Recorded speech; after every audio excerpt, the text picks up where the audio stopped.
வலது காலை எடுத்து வச்சு இந்த ரூம்குள்ள வா. ரேவதி, இப்போல இருந்து நாம 2 பேரும் கணவன் மனைவி.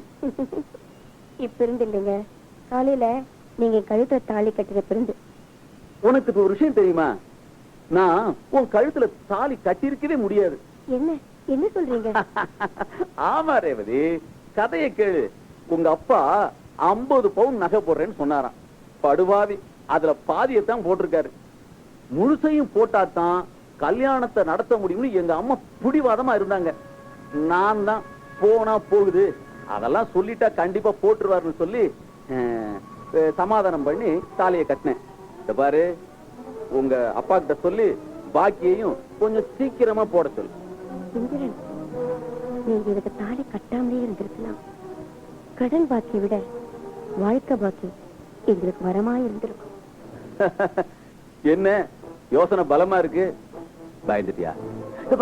நமக்குள்ள ஒளிவு மறைவே இருக்கக்கூடாது. அதான் முதல்லயே சொல்லி வச்சேன். அதோட இன்னொரு விஷயம் நல்லா தெரிஞ்சுக்க. எங்க மாமா ஒருத்தர் இருக்கார். அப்பப்பா, அவர் பெரிய பணக்காரர். கல்யாணமே பண்ணிக்கல. அவர் தான் எனக்கு கார்டியன் மாதிரி. அவரு கொஞ்சம் அப்படியே ஆடம்பர பிரியர். என்ன தன் பிள்ளை மாதிரி நினைச்சிட்டு இருக்கார்.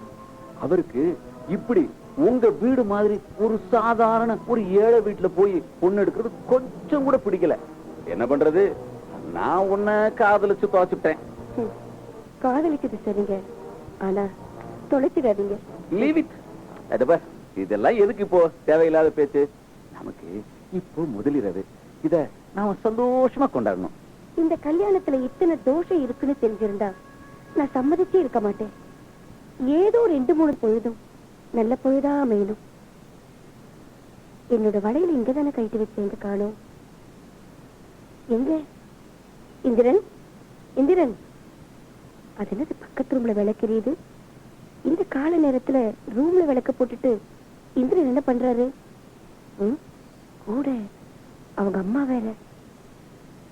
அம்மா, எல்லா வளையல்களையும் நல்லா உரைச்சு பார்த்துட்டு சுத்தமான 22 கேரட் தங்கம் தான்.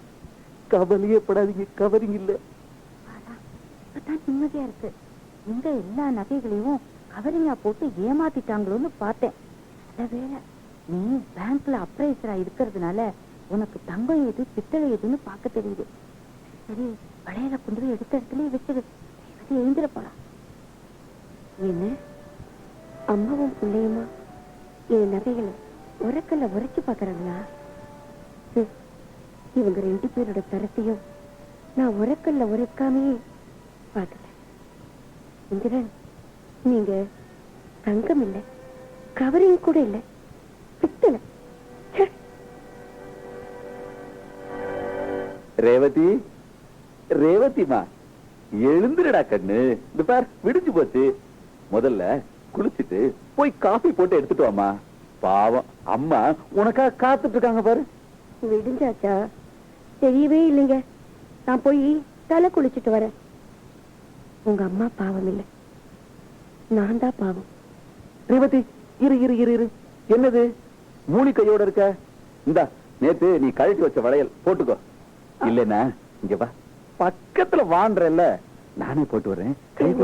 ப்ளீஸ், நானே போட்டுக்கிறேன். உங்க கையெல்லாம் ஒரே அழுக்கா இருக்கு. அழுக்கா? எங்க எங்க? இல்லையே, கை ரொம்ப சுத்தமா இருக்கு. இதோ பாருங்க, என்னமோ கருப்பு பொடி மாதிரி இல்ல? கருப்பு பொடி? ஆமா, அடடடே, அது வேற ஒண்ணு இல்லம்மா. ராத்திரி நீ தூங்கினதுக்கு அப்புறமா டைரி எழுதுனேன், அதுதான் அந்த இங்க் பட்டுருச்சு. இரு, இப்போ கழுவிட்டு வந்துடுறேன். ஆமா, நான் தூங்கினதுக்கு அப்புறமா டைரி தான் எழுதுறீங்களா இல்ல வேற ஏதாவது? அது என்ன வேற வேற வேற வேற வேற வேற நாங்க என்ன செய்ய போறோம்? அதெல்லாம் இல்ல, ஆபீஸ் விஷயமா வேற ஏதாவது வேலை பாப்பீங்களா அப்படின்னு கேட்டேன். இருங்க, காஃபியோட வரேன்.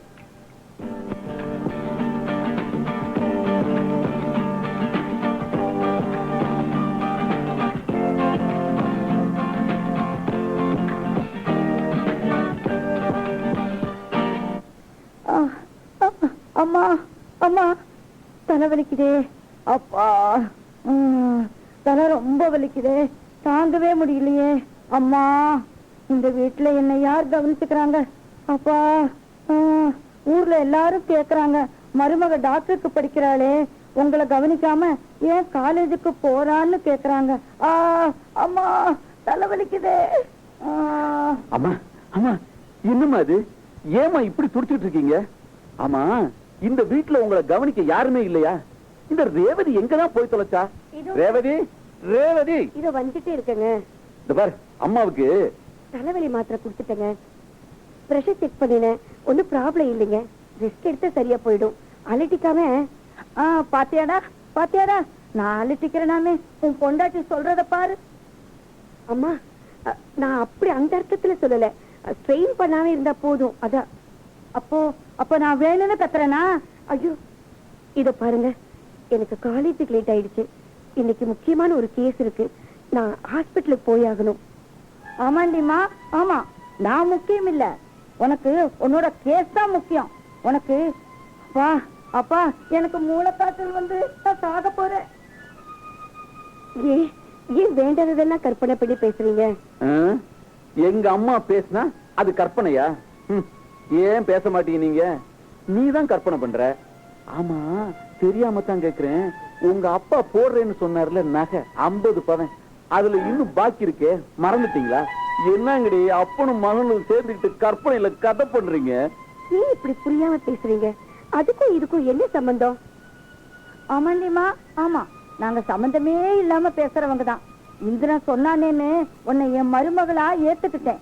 இல்லன்னா என்ன ராணி மாதிரி வச்சு கவனிக்க எத்தனை பேர் காத்துட்டு இருந்தாங்க தெரியுமா? சரி அத்தை, ஓகே. நான் இன்னைக்கு காலேஜுக்கு போகல, போதுமா? உங்க பக்கத்துல இருந்து உங்களையும் கவனிச்சிட்டு இருக்கேன், போதுமா? என் மேல இருக்கிற கோவத்துல அந்த டாக்டர் போட்டு புத்தகத்தை எல்லாம் ஏண்டியம்மா இப்படி தூக்கி வீசுற? இந்த கோபத்துல எனக்கு நீ வைத்தியம் பார்த்தா மருந்துக்கு பதிலா விஷத்தை குடுத்துற போற. அத்தை, என் விரோதியே எங்கிட்ட ட்ரீட்மெண்ட்டுக்கு வந்தாலும் நான் விஷம் தர மாட்டேன், மருந்து தான் கொடுப்பேன்.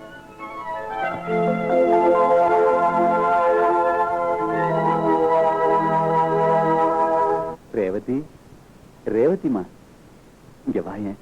உங்ககிட்ட ஒரு முக்கியமான விஷயம் பேசணும். இப்படி படுக்கையில பக்கத்துல உட்கார். எக்ஸாம் வருதுங்க, நிறைய படிக்க வேண்டியிருக்கு. ப்ளீஸ். பாரு, முதல்ல நீ படிக்க வேண்டிய பாடமே இந்த காதல் பாடம்மா. மத்ததெல்லாம் அப்புறம் பார்க்கலாம். ப்ளீஸ், என்ன நிம்மதியா படிக்க விடுறீங்களா? நான் டாக்டரா தானே உங்களுக்கு நிறைய சம்பாதிச்சு கொடுக்க முடியும். என்ன கிண்டலா? போடுறேன்னு சொன்ன நகையே போடல, இது ஒண்ணுதான் பாக்கி. இந்த பாரு, இப்போ நான் சொல்ல போற விஷயம் ரொம்ப முக்கியமான விஷயம். அதாவது எனக்கு இப்போ உடனே ஒரு 20,000 ரூபாய் தேவை. உங்க அப்பா அதான் சொன்ன மாதிரி நகையத்தான் போடல, இந்த பணத்தையாவது போய் கேட்டு வாங்கிட்டு வா. திடீர்னு எங்க அப்பா இத்தனை பணத்துக்கு எங்க போவாரு? அவர் எங்க போனா எனக்கு என்ன? பார், எனக்கு தேவை பணம். ஏன், நீங்க ஜெயிலுக்கு போகாம இருக்கிறதுக்கா? என்ன சொல்ற நீ? ஆமாங்க, உங்க ஆபீஸ்ல இருந்து எனக்கு தகவல் வந்திருக்கு. யாரோட கவரிங் நகைக்கோ நீங்க பொய் சொல்லி தங்கன்னு சொல்லி அவங்களுக்கு பணம் வாங்கி கொடுத்திருக்கீங்க. உங்க ஆபீஸ் நீங்க ஏமாத்திருக்கீங்க. உடனே 20,000 ரூபாய் கட்டலைன்னா உங்களை போலீஸ் பிடிச்சிட்டு போயிரும், அப்படிதானே? அது வந்து அது நான் எங்க அப்பா கல்யாணத்துக்கு போட்ட நகையெல்லாம் இருக்குதுங்க, அதுல சுத்த தங்கம் தான், 22 கேரட்.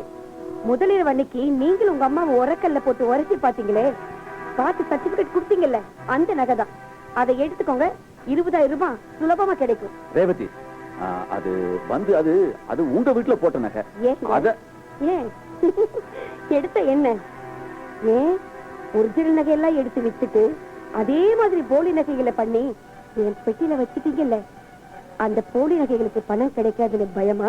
ரேவதி, உனக்கு எல்லாம் தெரியுங்க, எல்லாம் தெரியும்.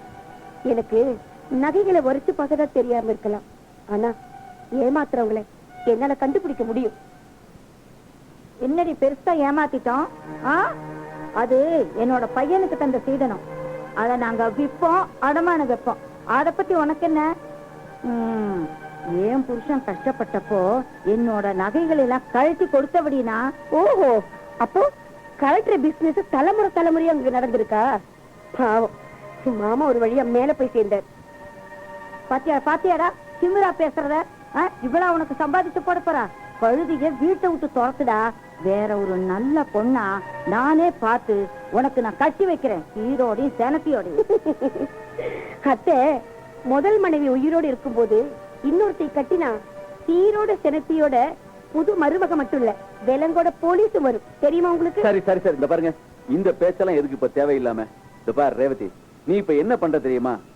இப்பவே உன்னோட பிறந்த வீட்டுக்கு போற, உங்க அப்பா கிட்ட கேட்டு பணம் வாங்கிட்டு வர்ற. பரீட்சை நடந்துட்டு இருக்குங்க, ஃபைனல் இயர். இப்படி பாதியில நான் எப்படி? அதனால என்ன, பாதி மீதி எல்லாம் அதுக்கு அப்புறமா வச்சுக்கலாம். இப்ப முதல்ல பணம்டா கண்ணு, பணம். ப்ளீஸ், நான் சொல்றது கேளுங்க. பரீட்சை முடியட்டும், நான் போறேன். சென்டர் இங்க இருக்கும்போது நான் வெளியூர் போயிட்டா எப்படி? போயேண்டி, அதனால என்ன? இந்த வருஷம் இல்லன்னா அடுத்த வருஷம். உங்களுக்கு இப்படி சாய்ஸ் பார்த்து பார்த்தே பழக்கப்பட்டுட்டீங்க. இந்த வருஷம் இல்லைன்னா அடுத்த வருஷம், இந்த மருமக இல்லைன்னா இன்னொரு மருமக. ரேவதி, இந்த பார், அனாவசியம் பேசிட்டு இருக்கணும். இதோ உன் சூட்கேஸ் இருக்கு, எடுத்துட்டு இப்பவே நீ கிளம்பு. இல்லங்க, நீ இப்படி துரத்துறீங்க. ப்ளீஸ், என்னுடைய எதிர்காலத்தை வீணாக்கிடாதீங்க. இப்ப நீ உன் புருஷனோட எதிர்காலத்தை வீணாக்குற, அதான் சொல்றேன் இல்ல, கிளம்பு. அத்தை, இந்த சொந்தமெல்லாம் வேண்டாம். ஏய் இந்திரா, என்னடா பார்த்துட்டு இருக்க? அவளை பொட்டியோட ஊருக்கு அனுப்பிட்டு வா. ரேவதி, கிளம்பு, வா போகலாம். எங்க? ஓ வீட்டுக்கு வா, உன்னை நானே பஸ் ஏத்தி விடுறேன். பஸ் ஸ்டாண்ட் வரைக்கும் வர போறீங்களா? ஆமா, டிக்கெட் வாங்கி இந்த பொட்டியும் தூக்கிட்டு தான் வர்றேன். No thanks. வாழ்க்கை வரைக்கும் கடைசி வரைக்கும் வரேன்னு சொல்லுவாங்க, நீங்க கை பிடிச்சீங்க. ஆனா இப்போ பஸ் ஸ்டாண்ட் வரைக்கும் வரேன்னு சொல்றீங்க. வேண்டாம், ஏன் சுமைய என்ன சுமக்க முடியும்? தேங்க்ஸ், நான் வரேன். என்னடி வரேன்ட்டு உள்ள போற? உள்ள என்னோட மெடிக்கல் புக்ஸ் எல்லாம் இருக்கு, அதை எடுத்துட்டு போக போறேன்.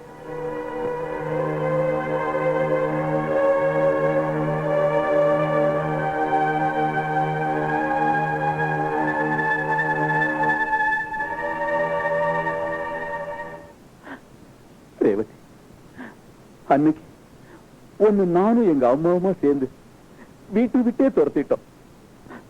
ஓ எதிர்காலத்துல மண்ணள்ளி போட்டுட்டு ரேவதி, மண்ணள்ளி போட்டுட்டு. இல்லைங்க, நீங்க உங்களையே அறியாம நல்லதுதான் செஞ்சிருக்கீங்க என்னுடைய எதிர்காலத்துக்கு. இல்லைன்னா நான் என்னுடைய டாக்டர் படிப்பையே முடிச்சிருக்க முடியாது. ஆனா இப்போ நீங்க அதை செஞ்சதால நான் இப்போ ஒரு டாக்டர்